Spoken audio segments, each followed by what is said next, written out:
Bonjour à tous, bienvenue à Nouvelle Vie chez vous. Salut Jérôme. Salut Marie, salut tout le monde, tous ceux qui se connectent. Oui, tous ceux qui nous suivent ici au Québec et partout en francophonie. On sait qu'il existe tellement de contenu sur Internet, Yes. mais merci d'avoir choisi d'être avec nous ce matin. J'espère que vous allez bien. Toi, Jérôme, est-ce que ça va bien? Écoute, ça va bien avec les terrasses qui réouvrent, le soleil, Yes. l'été, les vacances, donc ça va très très bien. Et toi, comment tu vas? Moi aussi, ça va super bien. On Génial. entame le mois de juin qui est un gros mois pour Nouvelle Vie. C'est vrai. C'est le retour en présentiel. Puis ce matin, d'ailleurs, c'est un matin spécial pour Nouvelle Vie La Prairie. Exactement, ça fait plus d'1 an qu'on est en ligne maintenant et Nouvelle Vie La Prairie réouvre ce matin. Yes. Donc on est vraiment content pour vous. Pasteur Ben et Sophie Sûr. sont vraiment excités à l'idée de reprendre et de vous revoir, donc on est vraiment content pour vous. Exact. Puis notre tour s'en vient ici à Nouvelle Vie Longueuil Yes. aussi. On lâche pas. On Exact, l'attend avec impatience. Moi, ce qui me manque tellement, là, ce que j'ai le plus hâte, c'est de retrouver les moments de louange, tout le monde ensemble dans le sanctuaire. C'est certain. Quand on vit le moment de communauté, il y a tellement de puissance, je trouve, dans ces moments-là. Toi, Jérôme? Ceux qui chantent bien, ceux qui chantent faux aussi d'ailleurs. Mais, Même eux, ils me manquent. Exactement. Je suis rendue Et moi, ce qui manque le plus, c'est vraiment vivre l'église après la réunion, voir les gens, apprendre à connaître des nouvelles personnes, là, là. Yes. c'est voir tes amis, tu sais, vraiment être ensemble. Donc ça me manque vraiment. J'ai vraiment hâte de revivre ça. Exact. Ce matin, on a une extraordinaire réunion de planifier pour Yes. vous. On est en live sur 3 plateformes, sur Facebook, YouTube et live.nouvellevie.com. Yes, on continue notre série justement. Entends, écoute, Réponds. réponds. Dieu t'appelle, Dieu vous appelle, Dieu t'appelle Marie, Amen. Dieu m'appelle. Il nous appelle à faire une différence dans ce monde et on a l'honneur d'avoir pasteur Daniel Descaries qui Yes. va nous apporter le message sur le pardon. Vraiment hâte d'écouter ça. Hey, moi aussi, parce que Daniel Descaries, c'est vraiment un ami proche de la famille Nouvelle Vie. En plus d'être pasteur, il est psychothérapeute, puis il s'est promené un peu partout dans la francophonie. Fait que Yeah, probablement que vous le connaissez également, vous aussi, à la maison. Puis on connaît tous quelqu'un, honnêtement, qui a déjà consulté Ben Daniel oui, Descaries, certain. tellement il est bon. Il a changé des vies, puis ce matin, il nous apporte un message puissant que j'ai tellement hâte d'écouter. Ça va Vraiment. être excellent, Ben c'est oui, sûr. Vraiment d'accord avec toi, Marie. Puis pour ceux qui ne savent pas comment ça se déroule, une réunion, c'est très très simple. On va avoir au début une période de chant. On va chanter envers Dieu pour le remercier pour sa fidélité dans nos vies. Ensuite, on aura un temps d'annonce, un temps de vie d'église pour voir tout ce qui prend place durant la semaine à Nouvelle Vie, mais aussi par rapport au mois de juin, par rapport au retour en présentiel. Ensuite, le message de pasteur Daniel Descaries et on viendra avec Marie pour conclure la réunion et vous souhaiter une très bonne semaine. Yes. Donc, sans plus tarder, on vous souhaite une bonne réunion. excellente réunion. Yes. Bonjour, bienvenue à Nouvelle Vie chez vous. On va déclarer ensemble qu'il est notre Dieu. C'est pourquoi on le célèbre aujourd'hui dans Let's Go ensemble.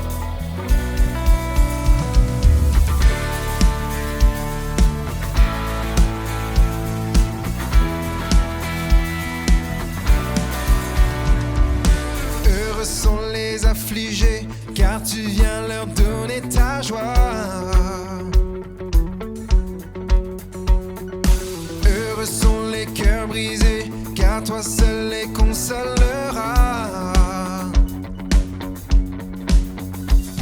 Car tu nous remplis d'une vie nouvelle, nous t'aimerons d'un amour éternel. Tu ouvres grand les portes des cieux, nous voulons déclarer que tu es notre Dieu.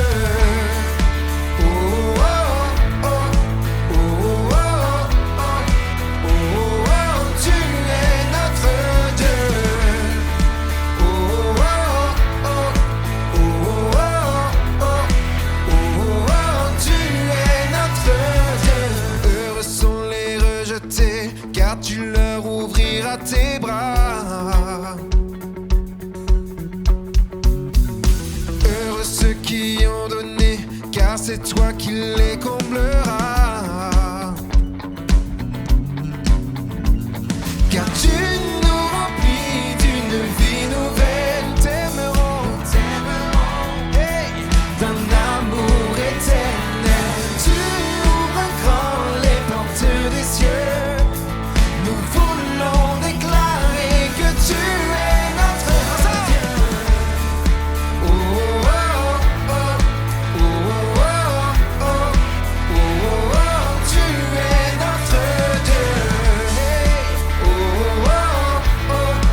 Alléluia, Jésus. Tu es notre Dieu, tu es notre Père. Seigneur, est-ce qu'on veut chanter? On veut dire gloire à ton nom. Gloire à ton nom, Jésus. Hey. Notre Père dans le ciel, que ton nom soit sanctifié, que ton royaume vienne, nous voulons faire ta volonté. Hey. Donne-nous aujourd'hui le pain dont nous avons besoin. Le pardon est acquis pour nous et pour notre prochain. Oh, gloire à Dieu, gloire à notre Père, gloire à Dieu.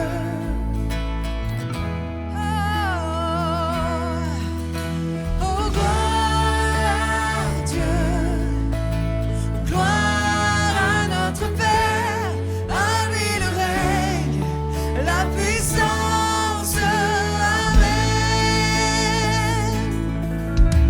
Notre Père dans le ciel, que ton nom soit sanctifié, que ton royaume vienne, nous voulons faire ta volonté. Hey. Donne-nous aujourd'hui le pain dont nous avons besoin. Le pardon est acquis pour nous et pour notre prochain. Et nous chantons gloire à Dieu, gloire à notre Père, gloire à Dieu. Nous chantons gloire à Dieu, gloire à notre Père, à lui le règne, la puissance, amen. Gloire à Dieu, gloire à notre Père, gloire à Dieu. Nous chantons gloire à Dieu, gloire à notre Père, à lui le règne, la puissance, amen. Et nous ne chancellerons face à nos tentations. Tu nous délivres du mal. À toi nos louanges, à toi nos honneurs et nos cœurs. Chantez avec moi que nous ne chancellerons face à nos tentations. Tu nous délivres du mal. À toi nos louanges, à toi nos honneurs et nos cœurs. Chantons gloire à Dieu, gloire à notre Père, gloire à Dieu. Nous chantons gloire à Dieu, gloire à notre Père, à lui le règne, la puissance, amen. À lui le règne, à lui le règne, la puissance, amen. À lui le règne, la puissance,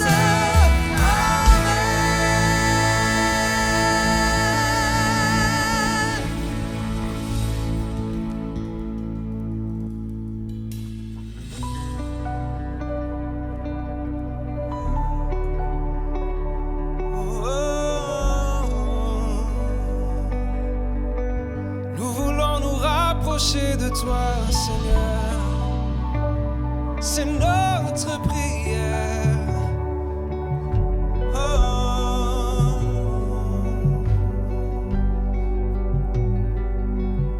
Seigneur, attire mon cœur à toi. Je te désire tout près de moi. Ma délivrance dans le danger, c'est ta présence, divin berger. C'est ta présence, divin berger.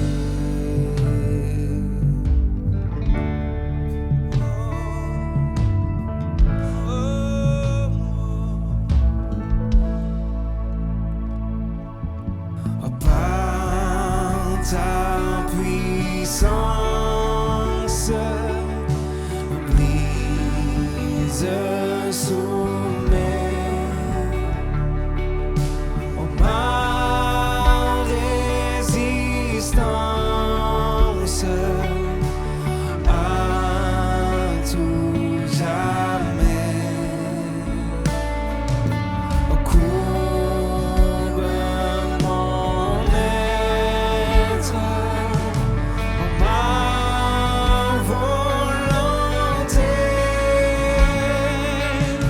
Sois-en le maître, incontesté. Sois-en le maître, incontesté.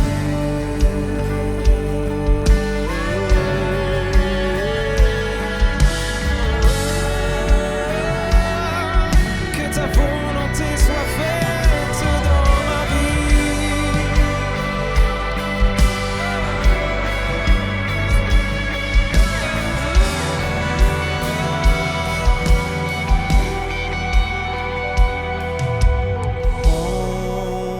Je m'élance pour t'obéir. Dis-lui. Prends, je m'avance pour te servir. Déclarons. Et là, sous ton aile, loin du péché, Sauveur fidèle, tiens-moi caché. Sauveur fidèle,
maintenant je vois.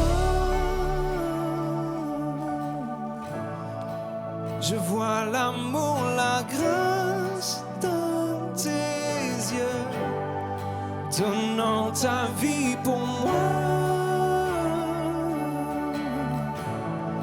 me ramenant de la mort. Chante-le avec nous. Et maintenant je vois, comme une prière. Et maintenant je vois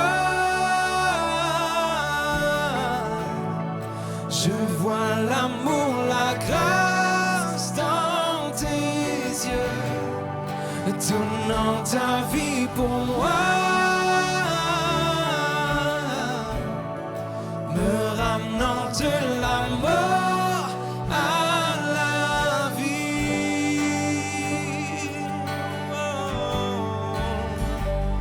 De la mort à la vie, en ton nom, Jésus.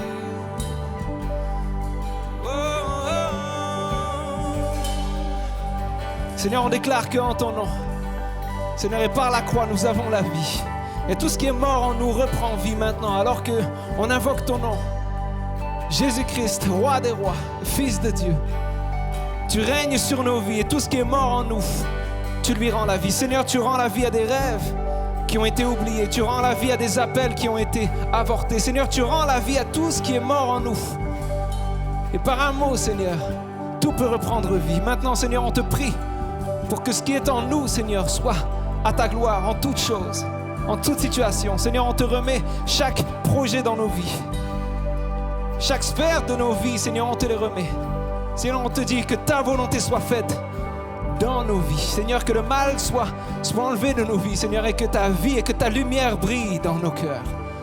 Et que nous, que nos couples, que nos familles, que partout, Seigneur, où nous allons, Seigneur, tu puisses briller au travers de nous. Merci parce que tu réveilles, Seigneur, quelqu'un aujourd'hui. Seigneur, merci parce que tu ressuscites, Seigneur, spirituellement quelqu'un aujourd'hui. Que quelqu'un puisse entendre ta voix maintenant et qu'il dise « Et maintenant je vois l'amour, la grâce dans tes yeux, me ramenant à la vie. » Merci parce que tu vis en nous et nous vivons en toi. C'est dans le nom de Jésus que nous avons prié. Tout le monde dit Amen.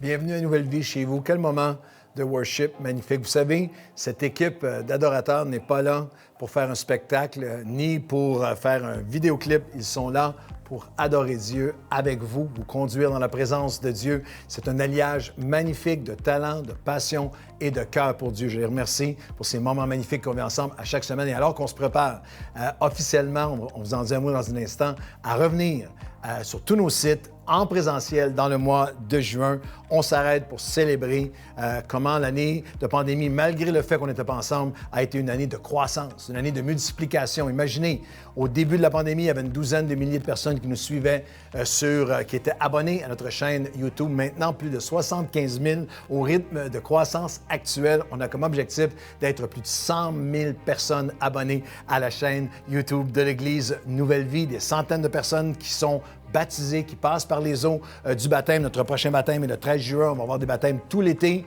Si vous voulez, vous aussi, être baptisé, c'est important. Quelle expérience magnifique dans votre cheminement de foi.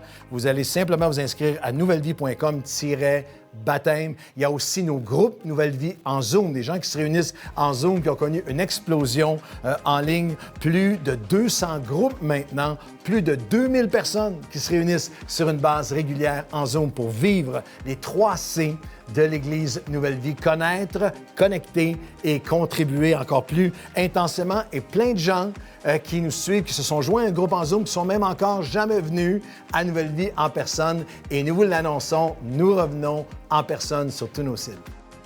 Quelle joie de vous dire que nous sommes revenus en présentiel en ce moment sur Nouvelle Vie à la Prairie, aujourd'hui même, mais aussi à Drummondville et Nouvelle Vie aussi à Charlevoix. Ils sont en zone orange, on doit à 100 personnes. Alors, on a plusieurs réunions par dimanche sur ces différents sites pour Longueuil et pour nous, à Vidal. Nous attendons la confirmation le 14 juin.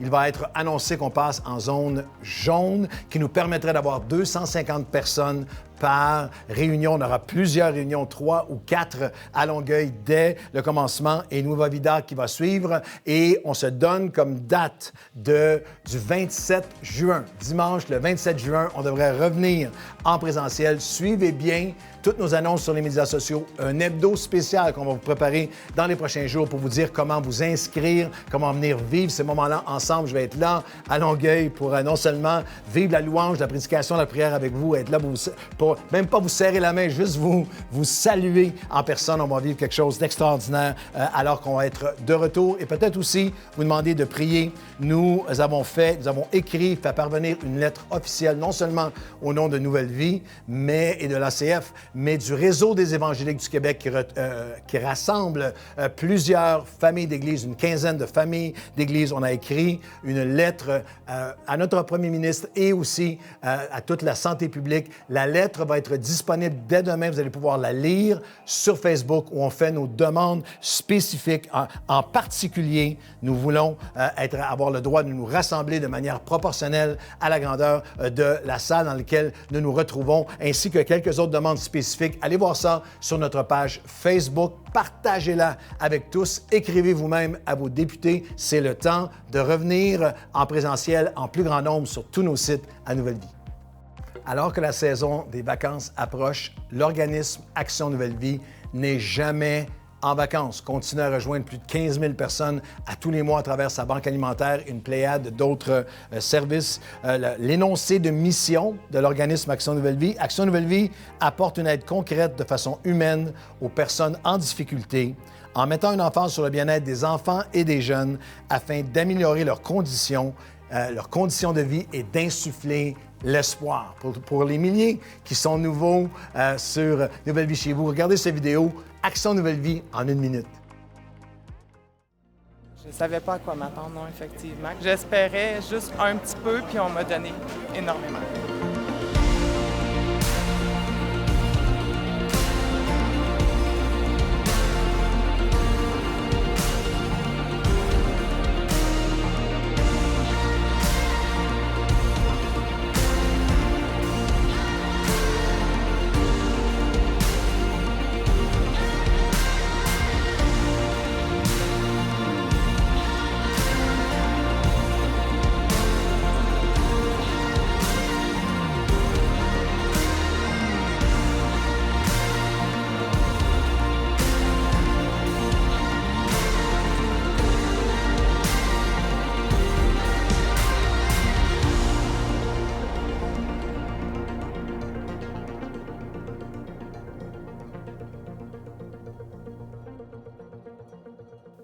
Tout continue, même l'été. Pour l'organisme Action Nouvelle Vie, par exemple, cette semaine, c'est les inscriptions qui s'ouvrent pour leur grand événement Retour à l'école. Ça va avoir lieu le 20 août, mais les inscriptions commencent maintenant. Retour à l'école d'Action Nouvelle Vie, où ils distribuent des sacs à dos neufs, des articles scolaires, des vêtements et souliers à attendre pour la rentrée scolaire pour des milliers d'enfants. Il est à noter que les places sont réservées aux clients de la Banque alimentaire d'Action Nouvelle Vie, mais tout ça est seulement possible à cause de votre générosité, votre engagement, même pendant les mois estivales. Alors, est-ce que je peux vous demander de ne pas oublier votre soutien à l'organisme Action Nouvelle Vie pendant les mois d'été? Il y a 3 façons de donner simples et sécuritaires. En textant « don » au 438-500-3847, en visitant le site don.nouvellevie.com et par virement Interact à don@nouvellevie.com. Quelle joie ce matin d'accueillir le pasteur Daniel Descaries. Il est un pasteur avec nous à Nouvelle Vie depuis de nombreuses années. Depuis plus de 25 ans, il est aussi psychothérapeute,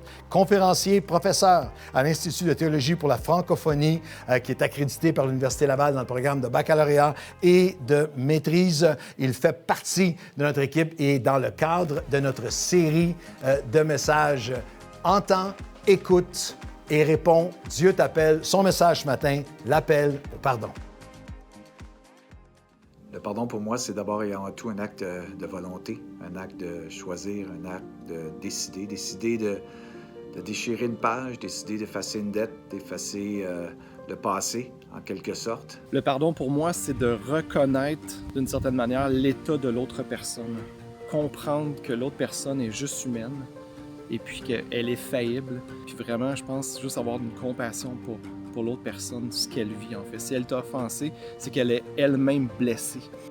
Pour moi, le pardon, c'est le fait d'enlever tout sentiment de vengeance et de rancune de notre cœur et de vraiment laisser Dieu venir et guérir notre âme. Le pardon, je crois que c'est en même temps un cadeau que vraiment tu lui fais, pour même la guérir. Et j'aime bien cette citation d'un philosophe français, Jacques Derrida, qui dit que bien que le pardon nous amène vers le passé, il nous conduit aussi encore plus vers l'avenir.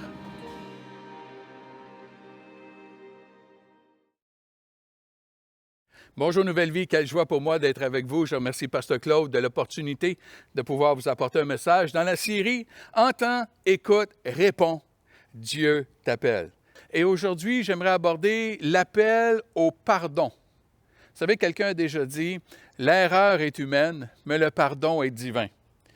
Car humainement parlant, le pardon, ce n'est pas la première réaction qui vient dans nos cœurs, dans notre âme, lorsqu'on vit une injustice, lorsqu'on vit une souffrance, lorsqu'on nous fait mal ou on nous fait quelque chose. La réaction humaine, ce n'est pas d'aller vers le pardon, c'est souvent d'aller vers la vengeance. Parce qu'il y a la loi dans le cœur de l'homme qui dit « œil pour œil, dent pour dent ». C'est la loi qui nous habite en tant qu'être humain, de se tourner vers la vengeance pour corriger une injustice que j'ai subie. Certains ont voulu augmenter, avoir une certaine hauteur morale dans le sujet du pardon. Et le philosophe Emmanuel Kant a écrit, il a suggéré, « Une personne devrait être pardonnée seulement si elle le mérite. » Alors, il y a quand même le côté de mériter le pardon. Mais Jésus, lui, nous lance un appel à une autre loi, une loi divine. Et le texte de base de ce matin, c'est Marc chapitre 11, le verset 25, et c'est écrit ceci. « Et lorsque vous êtes debout faisant votre prière, c'est Jésus qui parle, si vous avez quelque chose contre quelqu'un, pardonnez, afin que votre Père qui est dans les cieux vous pardonne aussi vos offenses. » Jésus nous appelle à une loi plus élevée que la loi humaine de la vengeance. Il nous appelle au pardon. Le pardon pour soi-même, le pardon pour son prochain.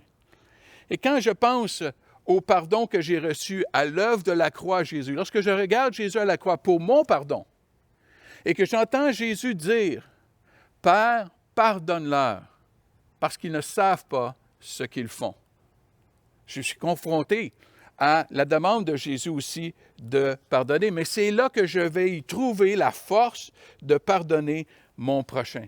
C'est là que je vais trouver l'inspiration, mais plus qu'une inspiration, plus qu'un exemple, une puissance, une force pour pouvoir libérer celui ou celle qui m'a blessé. Pourquoi est-ce que je devrais pardonner? Shakespeare a écrit dans Marchand de Venise, « Comment peux-tu espérer la miséricorde, le pardon, si tu n'en donnes pas? » Georges Herbert, qui était un poète chrétien et qui est un pasteur au 17e siècle, a écrit ceci. « Celui qui ne peut pardonner son prochain détruit les ponts sur lesquels il aura lui-même besoin de traverser. » Jésus le dit ainsi dans le chapitre 6 de l'Évangile de Luc, alors qu'il est sur le sermon sur la montagne. Il dit, « Ne vous posez pas en juge d'autrui, et vous ne serez pas vous-même jugés. Gardez-vous de condamner les autres, et à votre tour, vous ne serez pas condamnés. Pardonnez, et vous serez vous-même pardonnés. » En d'autres mots, ce que la parole de Dieu nous enseigne, ce que Jésus nous enseigne, c'est que le pardon produit le pardon. Le produit embarque dans le cycle du pardon, de la miséricorde. Et le pardon, c'est une puissance qui libère l'être humain. Lewis Smith, qui est un psychologue chrétien, a écrit ceci. « Pardonner, c'est de libérer un prisonnier et de découvrir que ce prisonnier était nous-mêmes. » C'est ça, pardonner. C'est libérer un prisonnier, mais de réaliser que c'est moi qui étais prisonnier. Et ce matin, j'aimerais donc regarder à comment pardonner. Mais juste avant, j'ai juste quelques petites notes avant d'aller dans le centre, dans le cœur du message. Dans le mot « pardonner », premièrement, c'est important de réaliser qu'il y a le mot « donner ». Le pardon, c'est un don de soi. Je t'offre quelque chose, je te donne quelque chose. Et c'est un don envers son prochain. Donc, ça dépasse être mérité et ça dépasse aussi d'être exigé. Je ne peux exiger que quelqu'un me demande pardon. Je peux offrir mon pardon, mais je ne peux l'exiger de mon prochain. Deuxième note, le pardon peut être aussi un processus. Trop souvent, on banalise dans les cercles chrétiens. Bien souvent, on va banaliser. Tu as juste à pardonner, demande pardon, puis on tourne la page. Non, le vrai pardon, c'est quelque chose qui nous amène à aller en profondeur, autant l'offensé que l'offenseur. On va le regarder dans quelques instants. Mais de réaliser là, que ce n'est pas banal, ce n'est pas en surface le pardon, ce n'est pas juste quelque chose qu'on fait.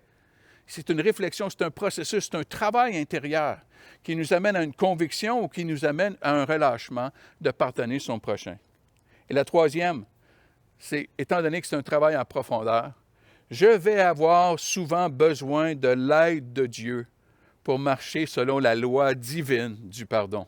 Humainement, je ne pourrai y arriver parce que la loi humaine, œil pour œil, dent pour dent, va vouloir se manifester. La seule façon que je peux la remplacer, c'est avec l'aide de Dieu, qu'il me donne cette aide pour pouvoir pardonner celui qui m'a offensé. Alors, comment on peut pardonner? J'aimerais vous proposer 4 étapes. 4 étapes simples, mais en même temps qui vont nous amener à aller en profondeur. La première étape, c'est de valoriser mon prochain. Dans le livre de la Genèse, au verset 27, dans le premier livre, c'est écrit « Dieu créa l'homme à son image, et il le créa à l'image de Dieu, il créa l'homme et la femme. » L'être humain a le droit d'être valorisé, d'avoir une grande valeur, pour le simple fait qu'il est un humain. Peu importe sa couleur de peau, peu importe sa race, peu importe sa culture, peu importe sa langue, peu importe son genre, peu importe son style de vie, homme ou femme, peu importe. L'être humain a une grande valeur dans le fait que tout être humain a été créé à l'image de Dieu. C'est Dieu qui a créé l'être humain et nous sommes créés à son image. Et donc, tout être humain mérite d'être valorisé. Ça l'amène au respect d'autrui, d'avoir un respect pour son prochain. Mais aussi, lorsqu'on est forcé d'admettre que lorsqu'on regarde qu'on a été créé à l'image de Dieu, les êtres humains ne sont pas parfaits. On est tous déchus. On est tous imparfaits. Et ce n'est pas seulement les autres qui sont imparfaits, qui sont déchus, c'est moi aussi. C'est chacun de nous. Nous sommes des êtres imparfaits. C'est pour cela que Jésus nous a enseigné dans le Notre Père, dans Matthieu 6, le verset 12, « Pardonne-nous nos offenses comme nous pardonnons à ceux qui nous ont offensés. » Pardonne-nous comme nous pardonnons. Nous reconnaissons l'humanité de mon prochain. Jésus va même aller plus loin que juste pardonner notre prochain, juste valoriser notre prochain. Il va nous dire d'aimer notre prochain, d'aimer notre prochain. Donc, pour commencer le processus de pardon, je dois réaliser la valeur de l'autre, voire même l'aimer, et ce, malgré ses imperfections. Je dois donc prendre le chemin de l'humilité pour entrer dans le chemin du pardon, de valoriser que l'autre être humain n'est pas parfait, mais que c'est une créature de Dieu. Il a été créé à l'image de Dieu, lui aussi, elle aussi. La deuxième étape, c'est abdiquer mon droit de vengeance. Dans Romains 12, les versets 17 à 19, on lit ceci. « Ne rendez à personne le mal pour le mal. Recherchez ce qui est bien devant tous les hommes. S'il est possible, autant que cela dépend de vous, soyez en paix avec tous les hommes. Ne vous vengez point vous-même, bien-aimés, mais laissez agir la colère, faisant référence à la colère de Dieu. Car il est écrit, « À moi la vengeance, à moi la rétribution, dit le Seigneur. » Lorsque je pardonne quelque chose, ce n'est pas que j'ai oublié l'offense qui m'a été faite. C'est normal de ressentir de la colère, un désir de vengeance envers quelqu'un qui m'a fait mal, d'avoir le goût de se venger. Sinon, je ne peux pas l'abdiquer. Le pardon, c'est abdiquer mon droit de vengeance. Mais avant, je dois goûter, je dois ressentir, je dois admettre les émotions que je peux ressentir. Que ce soit la colère, que ça peut être la tristesse, d'avoir été victime de quelqu'un alors que je ne le méritais pas, et de sentir la tristesse, de ressentir la douleur. J'ai le droit à mes émotions lorsque j'ai été offensé. La clé, c'est de redonner ces émotions-là, de redonner cette colère-là, de redonner cet esprit de vengeance, la redonner à Dieu. Ce n'est pas de la nier. Parfois, on veut trop le faire rapidement. On dit, on pardonne, puis on passe à autre chose. Non, attends. J'ai vécu une injustice ici. Là. Il y a des émotions qui sont là. Alors, j'ai le droit des vivre en les redonnant à Dieu. Souvent, c'est par l'Écriture qu'on peut le faire. D'écrire notre sentiment, notre valeur, notre colère, notre souffrance, notre peine, et de redonner à Dieu. Souvent, je vais suggérer à des gens qui viennent me voir en thérapie, je vais leur suggérer d'écrire et de brûler. Brûle ce que tu as écrit. Lorsque tu vois la fumée qui monte au ciel, c'est comme si toute ta souffrance, ta douleur, ta rage, ta colère s'en va vers Dieu.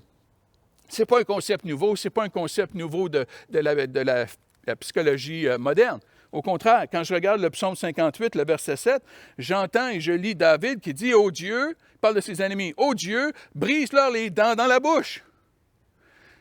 C'est quand même assez clair qu'est-ce qu'il est en train de dire. Hein? On sent sa colère, on sent sa rage, on sent sa vengeance. Mais qu'est-ce qu'il fait? Il la redonne à Dieu. Il la redonne à Dieu, ce désir, ce sentiment. Tu vois, le pardon, ce n'est pas un déni de ce que l'autre m'a fait. C'est pas ça le pardon. C'est pas tourner la page, puis on ferme les yeux, puis il ne m'est pas arrivé une injustice, il ne m'est pas arrivé une souffrance. C'est pas ça le pardon. J'admets ma douleur. J'admets l'injustice que j'ai vécue. J'admets les sentiments qui vont émerger. Mais je remets la personne qui me fait mal, ou les circonstances, je remets cette personne-là entre les mains de Dieu. C'est ce que Paul a dit aux Romains. Remets-les Dieu va s'occuper de la personne. Dieu va faire justice. Dieu va faire rétribution. Comme David, il dit à Dieu, brise-leur les dents dans la bouche. Hein? Il dit à Dieu de s'en occuper. De remettre la personne qui m'a fait mal, qui m'a blessé, entre les mains de Dieu. Et de ce fait, lorsque je fais cela, j'évite la prison de la rancune.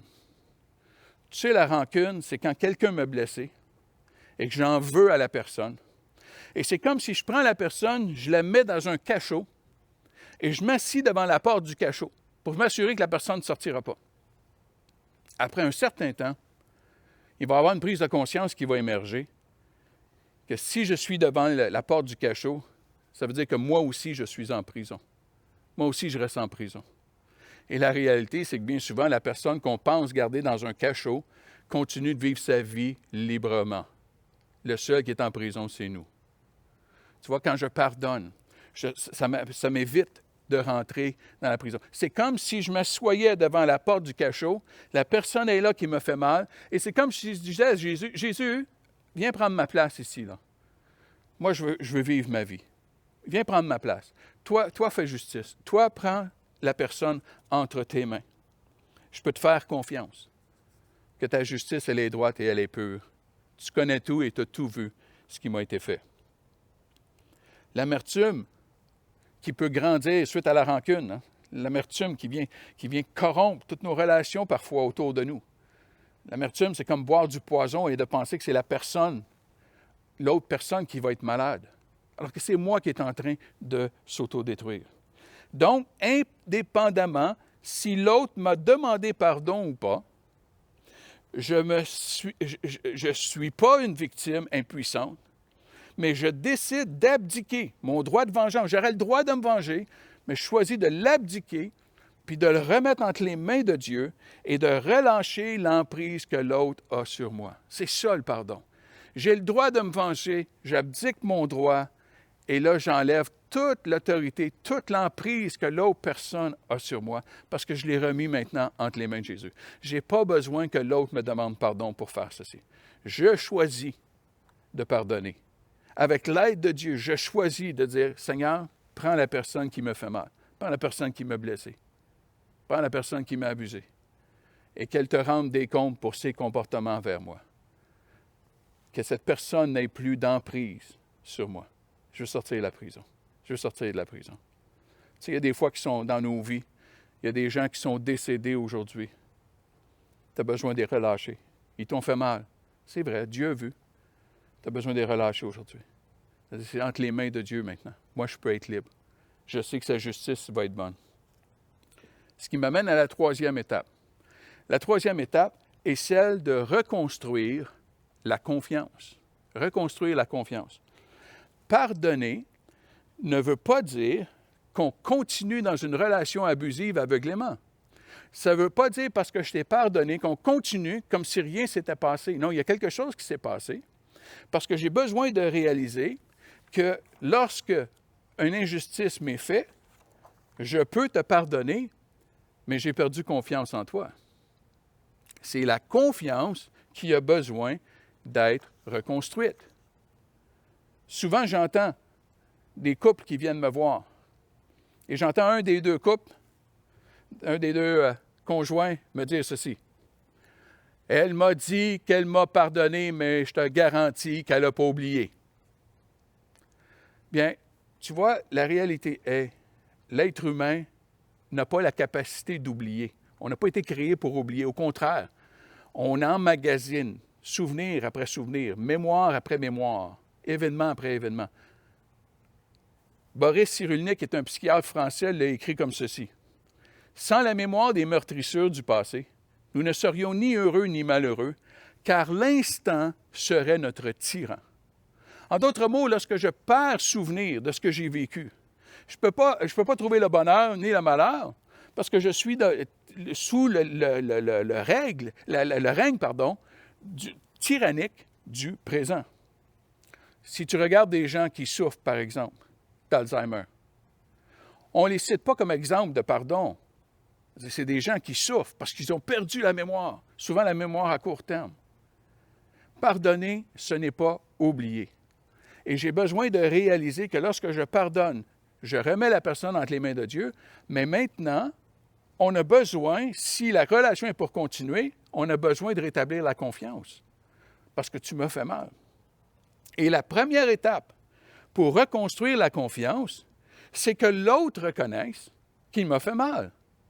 Si tu ne reconnais pas que tu m'as blessé, comment puis-je te faire confiance que tu ne le feras pas à nouveau? La première étape, c'est que tu vas admettre, je te demande pardon, je t'ai blessé. Ça va être la première étape. Sinon, il pourrait recommencer. Et Dieu ne m'appelle pas juste à être persécuté et à souffrir et à souffrir et à souffrir à maintes reprises et dire, mais non, pardonne, non, pardonne, non, pardonne. Non, il faut que je rende l'autre personne redevable et de dire, l'autre personne a un rôle dans notre relation. Et là, il y a un effort de reconstruire la confiance qui doit prendre place. C'est comment savoir si la personne est vraiment intéressée à reconstruire la confiance avec moi? Je te propose les 3 R. J'appelle ça les 3 R de la repentance et c'est basé sur le psaume 51. Le premier R, c'est responsabilité. La personne prend responsabilité pour ses actions et ses gestes. Pas d'excuses, pas à cause de ci, se justifier. Non, je t'ai blessé, je t'ai fait mal, j'en prends responsabilité. David a dit, j'ai péché contre toi, ô Dieu. J'ai péché. David ne met pas le blâme sur la femme, ce que Adam avait fait. Hein? La femme que tu m'as donnée, Adam a dit à Dieu à propos de Ève. David ne blâme pas les forces démoniaques, ne base pas les esprits méchants. Non, il prend non, voici, là, c'est moi, j'ai commis cet acte-là. Il prend responsabilité. Le deuxième R, c'est le regret. Et je regrette ce que j'ai fait. Je regrette ce que je t'ai fait. Je regrette la blessure que je t'ai causée. Je la regrette. Mais ça n'arrête pas là. Parce que bien souvent, j'entends des gens dire, oui, je l'ai fait. Oui, je le regrette. Mais que veux-tu? Je suis fait comme ça. Ce n'est pas de la vraie repentance. Parce que le troisième R d'une vraie repentance, c'est le rejet. Le rejet de l'action que j'ai faite envers toi. Je m'engage à faire les efforts nécessaires pour ne pas recommencer. David va dire comme ceci dans le psaume 51. « Crée en moi un cœur pur et un esprit bien disposé. » En d'autres mots, Dieu vient transformer, que je ne répète plus le geste que j'ai fait, le péché que j'ai fait, la douleur que j'ai fait souffrir. Aide-moi à rejeter ce comportement-là. Aide-moi à rejeter. Et là, je suis face à de la vraie repentance. Là, on peut commencer à reconstruire une confiance. Et la confiance, elle se gagne dans les petites choses. Jésus a dit, si tu es fidèle dans les petites choses, alors je te donnerai les grandes choses. C'est dans les petits détails que la confiance, elle se gagne. C'est comment j'agis avec les choses des autres. Je ne sais pas si ça vous est déjà arrivé de parler avec quelqu'un qui vous raconte toutes sortes de choses que quelqu'un lui a confiées. Je ne sais pas pour vous, mais moi, je n'ai pas le goût de me confier à cette personne-là. Je vois que la façon qu'elle traite l'information qu'elle a de quelqu'un d'autre, elle va faire la même chose avec mes informations que je vais lui confier. que les gens marchent dignes de confiance quand ils pensent que personne ne les voit. C'est comme ça qu'on regagne la confiance. On regagne la confiance avec les actions qui confirment mes paroles. Ce n'est pas juste les paroles qui sont prononcées, mais c'est mes actions qui viennent. Le fruit, comme Jésus a dit, hein, c'est avec le fruit que tu vas connaître l'arbre. Pas juste les paroles, je n'ai pas juste prononcé des belles paroles. Mes actions suivent et soutiennent mon engagement. Donc, le pardon, ce n'est pas d'oublier le passé et le pardon n'est pas l'équivalent de la confiance. Et c'est pour ça que quand j'abdique mon droit de vengeance, il va falloir du temps, il va falloir des efforts pour explorer la possibilité de restaurer la relation, de reconstruire la relation. Tu sais, bien souvent, je donne l'exemple suivant.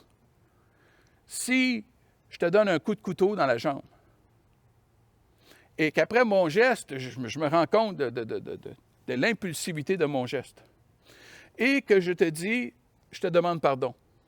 Je te demande pardon. J'en prends responsabilité, là, c'est moi qui l'ai fait.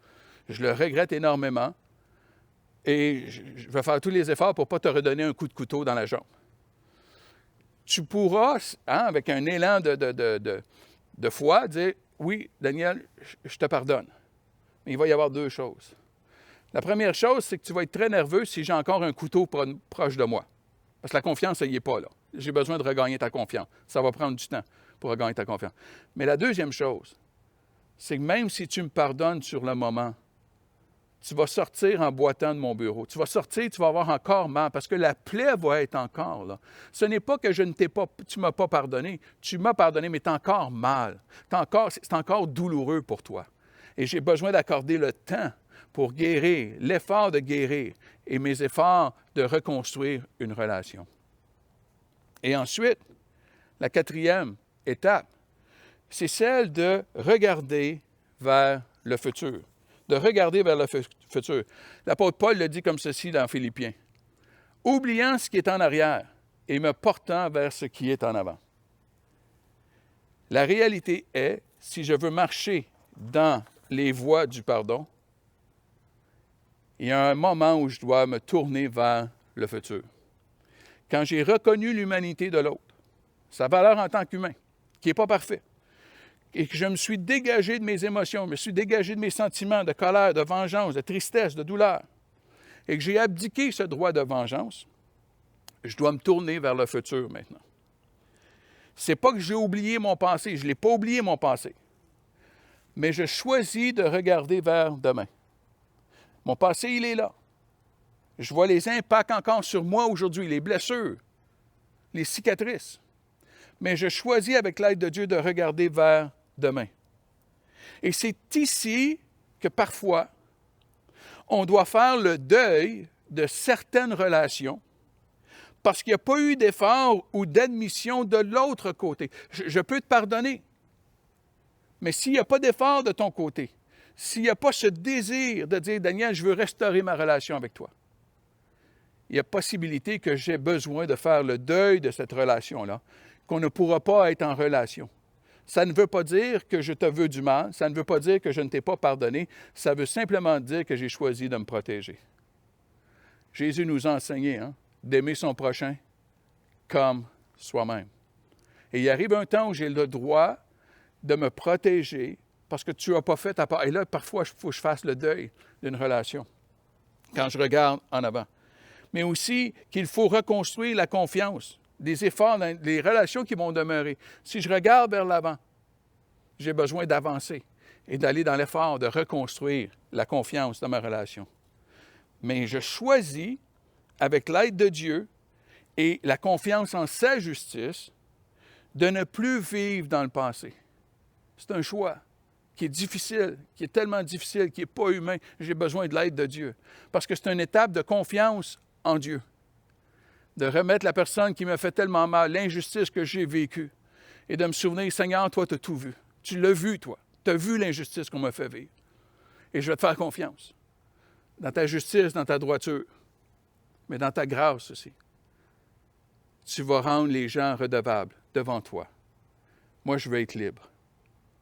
Aide-moi à regarder vers le futur. Aide-moi à me détourner de mon passé pour regarder vers le futur. Je comprends l'impact du passé sur ma vie, mais je choisis de regarder vers le futur, d'aller de l'avant. Pourquoi? Pour être libre. Pour être libre de la prison du passé, de marcher dans la vie en abondance que Jésus me promet. Encore une fois, le psychiatre français Boris Cyrulnik a dit ceci. « On ne devient pas normal impunément quand le fracas nous contraint à la métamorphose. Alors on se tricote une résilience, et le blessé de l'âme, ni acier ni surhomme, transforme sa souffrance en œuvre d'art. Il transforme sa souffrance en œuvre d'art, parce qu'il a été blessé dans son passé. » Il y a plusieurs années de cela, Nelson Mandela, après avoir vécu plus de 25 ans en prison, et non seulement, c'était presque 27 ans en tout, là, non seulement il était en prison, mais il était en travaux forcés. On lui a imposé des travaux forcés. Et c'était la raison de sa culpabilité, c'était des raisons politiques, c'était des raisons raciales. C'était d'une grande injustice. Et pendant plus de 25 ans, Nelson Mandela va être emprisonné injustement. Et le jour de sa libération, le jour où il s'apprête à quitter la prison, voici ce qu'il a dit. « Alors que je me tiens devant la porte de ma liberté, je réalise que si je ne laisse pas ma souffrance, ma colère et mon amertume derrière moi, je serai encore en prison. » Je serai encore en prison. Nelson Mandela avait réalisé qu'il devait laisser des choses derrière lui, les injustices qu'il avait vécues, les remettre entre les mains de Dieu. Et Nelson Mandela va faire une étape de plus. Il va mettre sur pied la commission de la vérité et de la réconciliation dans le pays lorsqu'il va être élu comme président de l'Afrique du Sud. Et alors qu'il est élu, il met en place la commission de réconciliation et de vérité, où les gens ont le droit, c'est des salles où on vient et on confesse nos manquements, on confesse ce qu'on a fait pour être réconciliés, les Blancs avec les Noirs. Et de ce fait, Nelson Mandela, à cause du chemin du pardon, a empêché une guerre civile d'éclater en Afrique du Sud. Et il a ramené la réconciliation dans un pays qui était terriblement divisé. Pourquoi? Parce que Nelson Mandela avait choisi de sortir de sa prison. Il ne voulait pas rester dans sa prison de colère, dans sa prison d'amertume, dans sa prison de rancune. Il a choisi de sortir de sa prison. Tu vois, le pardon, ce n'est pas un signe de faiblesse. Le pardon, c'est une action qui nous libère. C'est d'une grande noblesse, c'est d'un grand effort, mais c'est de choisir la liberté. Es-tu en prison ce matin? Es-tu en prison ce matin? Prison d'amertume et de rancune parce qu'on t'a terriblement fait mal. Prison de colère, peut-être même d'un souhait de vengeance, dû à la douleur, à l'injustice que tu as souffert. Je t'invite au pardon ce matin. Je sais combien c'est difficile. Je sais combien c'est contraire à toute notre nature humaine. Je le sais. Mais demande l'aide de Dieu pour t'aider à pardonner ceux qui t'ont offensé. Demande-lui cette aide. Donne-lui ta colère. Donne-lui tes sentiments. Donne-lui ta peine. Donne-lui ta rage. Donne-lui ta douleur. Donne-lui. Et abdique ton droit de te venger. Remets la personne entre ses mains. La personne qui te fait mal, remets-la entre ses mains. Et vois s'il est possible ou non de reconstruire une relation. Peut-être que c'est possible, peut-être que ça ne l'est pas. Mais de remettre la personne entre les mains de Dieu, abdiquer ton droit de vengeance. Et sors de ta prison pour être libre. Sors de ta prison pour être libéré. Et contrairement à ce que Boris Cyrulnik a dit, que c'est nous qui allons créer une œuvre d'art à travers nos souffrances, j'aimerais te suggérer de laisser Dieu transformer ta souffrance en une œuvre d'art. De laisser Dieu prendre toute ta souffrance, toute ta colère, toute ta peine, toute ta douleur et de la transformer comme lui seul peut le faire pour créer une œuvre d'art dans ta vie. Une œuvre d'art qui va glorifier qui il est, qu'il en recevra toute la gloire et tout l'honneur. Sors de prison aujourd'hui. Demande-lui son aide. Il est là pour t'aider à pardonner, à laisser aller. Pas que ce n'est pas arrivé, pas de nier les injustices que tu as vécues, mais de remettre entre les mains de Dieu. Si tu me permets, j'aimerais prier pour toi. Seigneur, je te prie pour chaque personne qui écoute aujourd'hui, tous ceux qui écouteront en ligne plus tard. Seigneur, tu vois qu'il y a des gens là, qui ont beaucoup de souffrance, ils ont des douleurs, ils ont vécu des injustices, des abus, des choses tellement douloureuses. Et Seigneur, ce message est dur pour eux, parce que tu les appelles au pardon. Et Seigneur, parfois on a l'impression, lorsqu'on pardonne la personne qui nous a fait mal, c'est comme si l'autre personne avait gagné. Parce qu'on n'a pas eu cette soif, notre soif de justice n'a pas été rencontrée. Mais Seigneur, je te prie que tu nous éclaires par ton Esprit Saint de voir que lorsque je pardonne quelqu'un, je ne suis pas en train de nier ce que la personne me fait. Je ne suis pas en train de dire que la personne n'est pas coupable de ce qu'elle me fait. Je suis simplement en train de dire, Seigneur, je remets la personne entre tes mains et ta justice pour que je puisse sortir de la prison, de l'amertume et de la rancune. Seigneur, donne-nous discernement à tourner la page et à regarder vers l'avant et de voir est-ce que la relation peut continuer parce qu'il y a un effort de l'autre côté pour établir la relation ou est-ce que je dois faire le deuil d'une relation? Donne-moi ce discernement. Et Seigneur, je te prie que tu puisses te glorifier dans nos vies, à travers nos blessures, à travers nos souffrances. Que Seigneur, tu vas nous tricoter une résilience à l'épreuve, mais surtout, tu vas créer une œuvre d'art qui saura te glorifier autour de nous. C'est dans ton précieux nom, Jésus, que j'ai prié. Amen et Amen. Merci d'avoir été là ce matin. On rejoint l'équipe de louanges pour un dernier chant. Et maintenant, je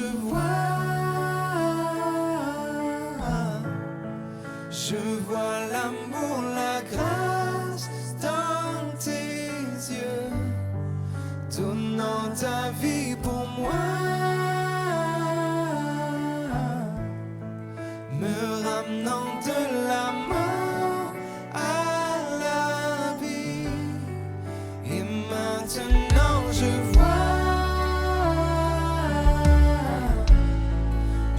vois l'amour, la grâce dans tes yeux, donnant ta vie pour moi.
Merci à tous d'avoir été avec nous. J'espère vraiment que cette réunion vous a parlé, que ça vous a béni. C'est vraiment un privilège pour nous d'avoir eu Daniel Descaries ce matin, qui nous a partagé sa sagesse, son expérience aussi. Honnêtement, on est vraiment chanceux de l'avoir eu. Exactement, puis on vous encourage vraiment à mettre en pratique le message qu'on vient d'entendre. Faites-vous ce cadeau, libérez-vous en pardonnant à quelqu'un ou en demandant pardon à quelqu'un. Ça peut vraiment faire une différence dans votre vie. Exactement. Dès maintenant, l'after commence. On met le lien directement dans les commentaires. Puis prenez cette opportunité-là pour aller communiquer avec quelqu'un, aller parler avec des gens. Parce que c'est ça aussi l'Église, hein, c'est la communauté. Donc, manquez pas cette chance-là. Exactement. Et restez connectés tout le long de la semaine. Il y a vraiment de la ressource pour vous, pour grandir dans notre foi. Et aussi, on continue notre thématique la semaine prochaine avec Pasteur Claude. Mettez ça à votre agenda. C'est tellement important d'avoir ce rendez-vous du dimanche pour qu'on puisse continuer de vivre l'Église ensemble. Tellement important. Et sur ce, on vous souhaite bonne semaine. Une excellente semaine.